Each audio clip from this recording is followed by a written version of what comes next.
Bermuda triangle और devils triangle एक ऐसा एरिया जो कई अनएक्सप्लेन्ड और मिस्टीरियस इंसिडेंट्स के लिए फेमस है।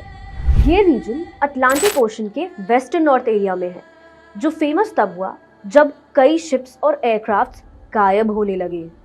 लोगों के मन में कई सवाल आने लगे और इन्हीं सवालों के साथ कई थ्योरीज भी बनने लगी। कई लोगों ने इसे ब्लैक होल कहा, तो कई लोगों ने ये कहा कि यहाँ कोई ऐसी पावर है जो शिप्स और एयरक्राफ्ट को अपने अंदर खींचती है। लेकिन आज मैं आपको एक ऐसी अनकही बात बताने वाली हूँ जिसे सुनने के बाद आप हैरान हो जाएंगे। तो इस वीडियो को अंत तक जरूर देखिएगा और don't forget to like, share and subscribe to our YouTube channel. असल में बर्म्यूडा ट्रायंगल का जिक्र हमारे वेदों में किया गया है। इसकी फाइंडिंग्स हमारे ऋग्वेद और अथर्ववेद में की गई है।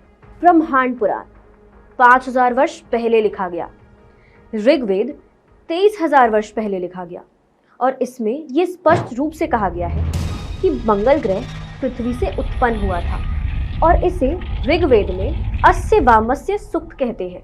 जब पृथ्वी ने मंगल को जन्म दिया और मंगल ग्रह अपनी मां से अलग हुआ, तब पृथ्वी असंतुलित हो गई और पृथ्वी अपने पोल पे घूमने लगी, जिसे रोकने के लिए देववैद्य ऋषि कुमार ने उस त्रिकोण चोट में लोहा डाल दिया और पृथ्वी अपने प्रेजेंट कंडीशन में फिक्स हो गई और कारणवश पृथ्वी का पोल एक स्पेसिफिक डायरेक्शन पे झुक गया।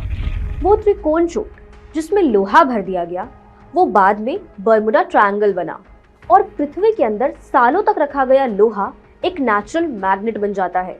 और बर्म्यूडा ट्रायंगल के आसपास से गायब होने का मेन रीजन धुंध और निचले तापमान की जल धाराओं का टकराव है। वहीं अथर्ववेद में भी बर्म्यूडा ट्रायंगल के रहस्य का खुलासा है। इसमें कई रत्नों का वर्णन है और उसमें से एक है दर्भ रत्न।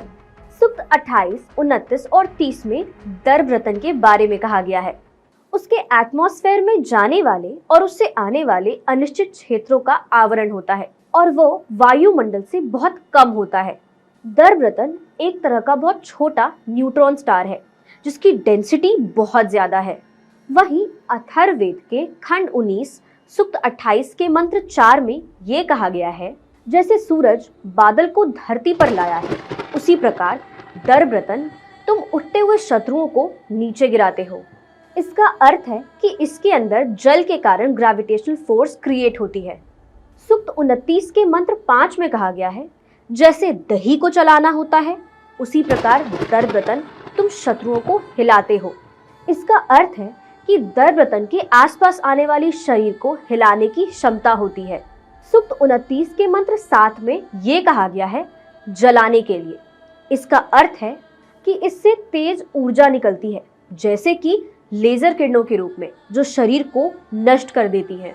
दर्भ रत्न के इन्हीं गुणों के कारण बर्म्यूडा ट्रायंगल में होने वाली घटनाओं का विश्लेषण होता है।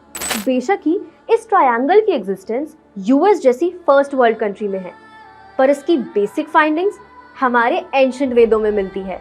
ऐसी ही कई फाइंडिंग्स आपको हमारे वेदों में मिलती है और हमारे वेदों को एक नए तरीके से आप तक जोड़ने के लिए श्री कल्लाजी वैदिक विश्वविद्यालय लेकर आया है कई वैदिक कोर्सेज जो पढ़ाए जाते हैं मॉडर्न अप्रोच के साथ। So don't wait and enrol yourself now. Do like, share and subscribe to our YouTube channel and drop your views in the comment section, ताकि हमें पता चले कि आपको ये वीडियो कैसी लगी और आप नेक्स्ट किस टॉपिक पे वीडियो देखना चाहते हैं।